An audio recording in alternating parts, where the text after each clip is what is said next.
ఈ నెల 29వ తేదీ నుంచి 5 రోజుల పాటు సిద్దిపేట జిల్లా రూరల్ మండలం పుల్లూరు బండ జాతర అత్యంత వైభవంగా జరుగుతుందని ఆలయ వంశ పారంపర్య అర్చకులు పొడిచేటి రామకృష్ణమాచార్యులు తెలిపారు.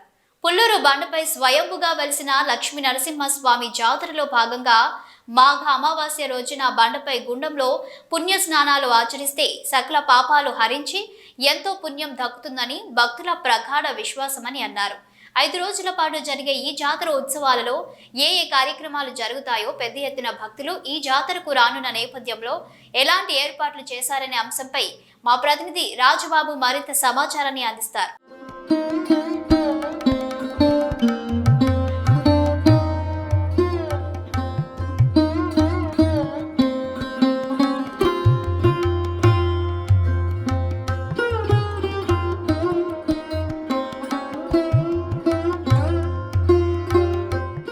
ప్రతి సంవత్సరం జనవరి మాసంలో వచ్చే మాఘమ అమావాస్య రోజు సిద్దిపేట జిల్లా రూరల్ మండలం పుల్లూరు 98 ఎకరాల విస్తీర్ణంలో ఏకశిలా బండపై వెలిసినటువంటి శ్రీ లక్ష్మీనరసింహస్వామి స్వయంభూగా వెలిసిన లక్ష్మీనరసింహస్వామి బండ జాతర అత్యంత వైభవంగా జరుగుతుంది. ఈ నేపథ్యంలోనే ఈ రాబోయే 29వ తేదీ మాఘమ అమావాస్య రోజు పురస్కరించుకొని పుల్లూరు బండ జాతరకు వచ్చే భక్తులకు అనుగుణంగా ఏర్పాట్లు కావచ్చు. మాఘమ అమావాస్య రోజు జరిగే ఈ ఉత్సవానికి సంబంధించి ఈ ఆలయానికి సంబంధించిన చరిత్ర ఏంటి, లక్ష్మీనరసింహస్వామి యొక్క పవిత్రత గురించి అడిగి తెలుసుకునే ప్రయత్నం చేద్దాం. మనతో పాటు వంశ పారంపర్య అర్చకులు రామకృష్ణ పంతులు ఉన్నారు, వారిని అడిగి తెలుసుకునే ప్రయత్నం చేద్దాం. ఈ మాఘమ అమావాస్య రోజు జరిగే ఈ బండ జాతరకు ఉన్న ప్రత్యేకత ఏంటి? జై శ్రీమన్నారాయణ. ఉగ్రం వీరం మహావిష్ణుం జ్వలంతం సర్వతోముఖం నృసింహం భీషణం భద్రం మృత్యుం నమామ్యహం. స్వయంభూ లక్ష్మీ నరసింహస్వామి క్షేత్రం పుల్లూరు బండ. పుల్లూరు బండ అంటేనే అందరికీ తెలుసు. అయితే ఈ యొక్క ఆలయ ప్రాశస్త్యం చాలా గొప్పది. మనకి పాంచరాత్ర ఆగమ శాస్త్ర ప్రకారం దైవ ప్రతిష్ట, ఋషి ప్రతిష్ట, మానుష ప్రతిష్ట అని మనకి ఒక 4 రకాల ప్రతిష్టలు ఉంటాయి. స్వయం వ్యక్తం అని అంటే ముందుగా స్వయం వ్యక్తంకి ఎక్కువగా మనకి వైభవం ఉంటుంది అని మనకి పాంచరాత్ర ఆగమం. స్వయం వ్యక్తం అంటే స్వామి తనంతట తానే వచ్చి వెలిసినటువంటి క్షేత్రాన్ని స్వయంభూ క్షేత్రం అంటాం, స్వయం వ్యక్త క్షేత్రం అంటాం. అయితే ఈ పుల్లూరు బండ ఇక్కడ ఈ బండ పైన స్వామి ఎప్పుడో ఇక్కడికి వచ్చి తనంతట తానే వెలిసినటువంటి క్షేత్రం. అయితే తనంతట తానే వచ్చి వెలిసినటువంటి ఏ క్షేత్రమైనా అక్కడికి వెళ్ళి మనం ఏం కోరుకున్నా ఆ కోరికలు తీర్చేటువంటి గొప్ప అద్భుతమైనటువంటి క్షేత్రంగా మనకి పురాణాలు మిగతా ఉండేటువంటి అని కూడా మనకు తెలియజేస్తారు. అట్లానే ఈ యొక్క పుల్లూరు బండ క్షేత్రానికి చాలా మహిమాన్వితమైనటువంటి క్షేత్రం. స్వామి ఇక్కడ పశ్చిమ ముఖంగా వెలిసి ఉన్నటువంటి క్షేత్రం, స్వయంభూగా వెలిసిన క్షేత్రం. అట్లానే ఈ యొక్క ఆలయంలో ఈ స్వామివారి దగ్గరికి వచ్చి మనం దర్శనం చేసుకొని 32 ప్రదక్షిణాలు 32 అంటే మనకి ఉగ్రం వీరం అనేటువంటి నృసింహ అనుష్ఠుభ మహామంత్రం 32 అక్షరాలు.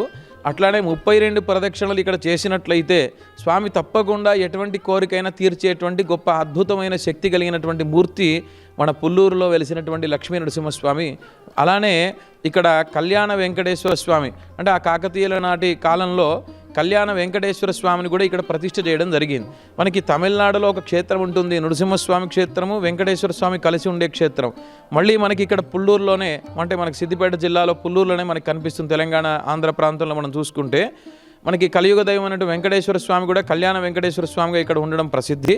ఆ స్వామికి కూడా మనకి ఉండేటువంటి కళ్యాణాలు కాకుండా అంటే వివాహం ఆలస్యం కానీ సంతానం లేకపోవడం ఇట్లాంటివి ఏమైనా ఉన్నా ఆ 32 ప్రదక్షిణాలు ఇరువురికి కలిపి మనం చేస్తాం కనుక ఎటువంటి దోషాలున్నా తీర్చేటువంటి గొప్ప మూర్తి మన స్వామి.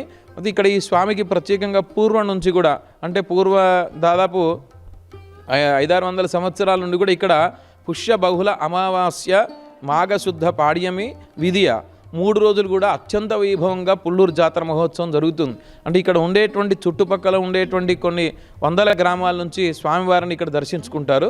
అలానే ఇక్కడ ఈ ప్రాంతమే కాకుండా మిగతా రాష్ట్రాల నుంచి కూడా ఇక్కడికి వచ్చి మిగతా రాష్ట్రాలలో ఉండేటువంటి సోలాపూరు, మనకి మహారాష్ట్ర, అలానే ఇంకా మిగతా జిల్లాలో ఉండేవారికి కూడా ఇక్కడ స్వామి ఇలవేల్పుగా మనకి కొలుస్తారు. అట్లా వాళ్ళు కూడా వచ్చి 3 రోజులు ఇక్కడ ఉండి స్వామిని సేవించుకుంటారు. దాంట్లో అంటే 28వ తారీఖు నుండి 1వ తారీఖు వరకు కూడా ఇక్కడ అత్యంత వైభవంగా జాతర ఉత్సవాలు నిర్వహిస్తారు.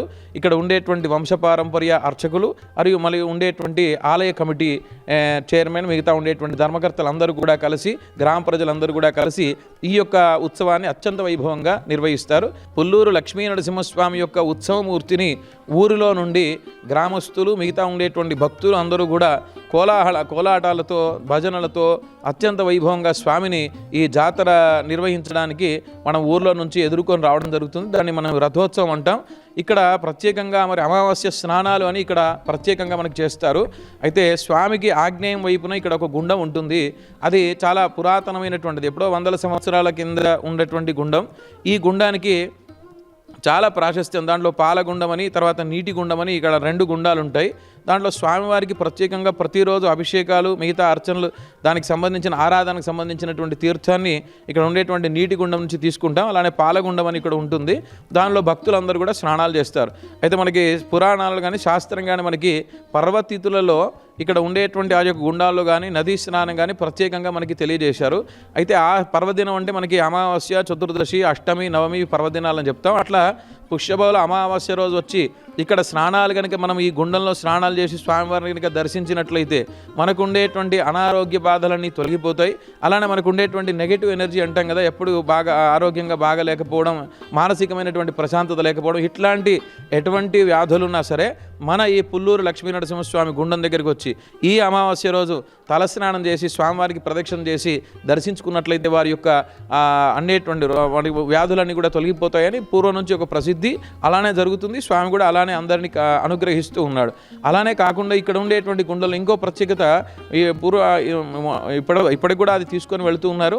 ఇక్కడ ఉండేటువంటి రైతులందరూ కూడా ఆ వరి దిగుబడి రాకపోవడం, తర్వాత వరి ఏదో ఉండేటువంటి వ్యాధులతో, రోగాలతో అది ఇబ్బందిగా ఉండడం, ఇట్లాంటివి జరిగినప్పుడు వారు ఎన్ని ఫర్టిలైజర్స్ అంటే ఎన్ని మందులు వేసినా ఆ వరి మనకు అనుకూలంగా లేనప్పుడు ఇక్కడికి వచ్చి స్వామివారికి దండం పెట్టుకొని ఆ గుండంలో ఉండే నీళ్లు తీసుకొని పోయి వాళ్ళ పంట పొలాలు చల్లితే అది అత్యధిక దిగుబడి వస్తుంది అని ప్రత్యేకమైనటువంటి విశ్వాసం. అంటే అటువంటి గొప్ప పవిత్రమైనటువంటి గుండం కూడా ఇక్కడ ఉంటుంది. దానిలో అమావాస్య రోజున ప్రత్యేకంగా అమావాస్య స్నానాలని చాలామంది, వేల మంది భక్తులు ఇక్కడికి వచ్చి స్నానం చేసి స్వామివారిని దర్శించుకుంటారు. అది మొదటి రోజు జరిగేటువంటి కార్యక్రమం.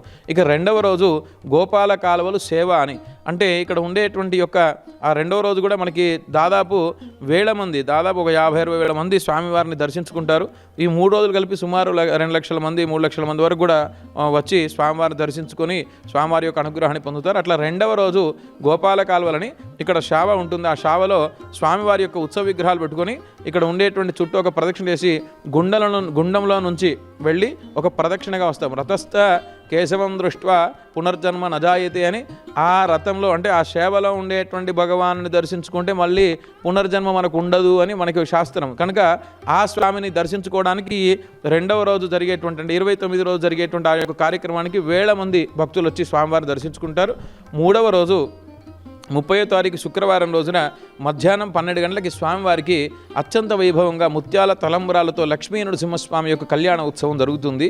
అలానే మనకి ఈ 3-4-5 రోజులు కూడా సుదర్శన నారసింహ యాగం జరుగుతుంది. లోక కళ్యాణార్థం, లోకంలో ఉండేటువంటి అందరూ కూడా బాగుండాలి, అందరికీ మంచి ఆరోగ్యంగా ఉండాలి, అందరికీ ఎటువంటి దుఃఖం లేకుండా సుఖంగా ఉండాలని లోక కళ్యాణార్థం ప్రతి సంవత్సరం నిర్వహించేటువంటి ఈ యొక్క 5 రోజుల ఈ సుదర్శన నారసింహ హోమం మనకి కళ్యాణం తెల్లవారి అంటే 31వ తారీఖు రోజున మనకి ఇక్కడ స్వామివారికి చక్ర స్నానం అని, అంటే ఈ ఉత్సవం సమాప్తి కనుక సుదర్శన స్వామిని తీసుకొని ప్రదక్షిణంగా గుండంలోకి వెళ్ళి ఆ యొక్క కలశ తీర్థాన్ని గుండంలో ఉంచి అందరం కూడా అక్కడనే ఆ సుదర్శన భగవానుతో మేము కూడా అందరం ఆ గుండంలో మునిగి స్నానం చేసి తిరిగి మళ్ళీ స్వామివారిని దర్శించుకొని ఈ 5 రోజులు కూడా అత్యంత వైభవంగా ఈ పుల్లూరు లక్ష్మీ నరసింహస్వామి యొక్క జాతర మహోత్సవం జరుగుతుంది. దీనికి వేలాది మంది భక్తులు వస్తారు. ఈ సంవత్సరం కూడా దీనికి సంబంధించినటువంటి అన్ని ఏర్పాట్లు అత్యంత వైభవంగా ఆ వంశపారంపర్య అర్చకులు మరియు ఉండేటువంటి ఆలయ కమిటీ చైర్మన్, ధర్మకర్తలు, పుల్లూరు గ్రామ ప్రజలు, పెద్దలందరూ కూడా కలిసి చక్కగా అన్ని ఏర్పాట్లు చేయడం జరిగింది, భక్తులకు ఎటువంటి ఇబ్బంది లేకుండా.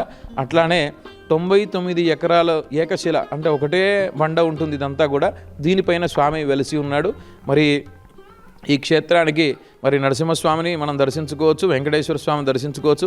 ఇటువంటి అద్భుతమైనటువంటి క్షేత్రాన్ని మీరందరూ కూడా తప్పకుండా ఈ ఉత్సవానికి విచ్చేసి ఆ స్వామివారిని దర్శించుకొని మీ కోరికలన్నీ కూడా తీర్చుకోవాల్సిందిగా అందరికీ ఆలయ వంశపరంపర్య అర్చక పక్షాన గ్రామస్తుల పక్షాన అందరికీ స్వాగతం తెలియజేస్తూ జై శ్రీమన్నారాయణ.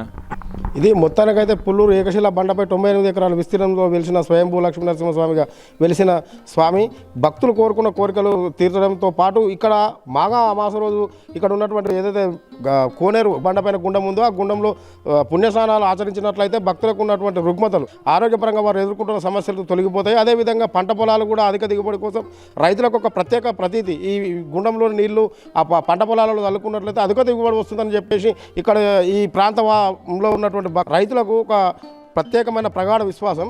దీంతో పాటు ఇక్కడ ఈ పుల్లూరు బండకు ఈ జాతరకు మన ఓన్లీ తెలంగాణ ప్రాంతమే కాకుండా మహారాష్ట్ర నుంచి కావచ్చు, ఇతర రాష్ట్రాల నుంచి పెద్ద ఎత్తున ఇతర జిల్లాల నుంచి కూడా పెద్ద సంఖ్యలో భక్తులు పాల్గొనేందుకు ఇక్కడికి వస్తుంటారు. కాబట్టి వారికి అనుగుణంగా భక్తులకు ఎలాంటి ఇబ్బందులు తలెత్తకుండా అన్ని ఏర్పాట్లు మాత్రం ఆలయ అర్చకులు కావచ్చు, గ్రామస్తులు కావచ్చు, దేవాలయ కమిటీ కావచ్చు, వీళ్ళందరూ ఎప్పటికప్పుడు వీళ్ళ పర్యవేక్షణలో ఇక్కడ అన్ని ఏర్పాట్లు అయితే పూర్తి చేస్తున్నామని చెప్పి ఏదేమైనప్పటికీ ఈ స్వయంభూగా వెలిసిన లక్ష్మీ నరసింహస్వామిని దర్శించుకుంటే సకల పాపాలు హరించి వారు అనుకున్న కార్యాలు నెరవేరుతాయని చెప్పేసి ఇక్కడ అర్చకులు మాత్రం చెప్పడం జరుగుతుంది. కెమెరా పర్సన్ నరేష్తో రాజబాబు, S6 న్యూస్, సిద్దిపేట.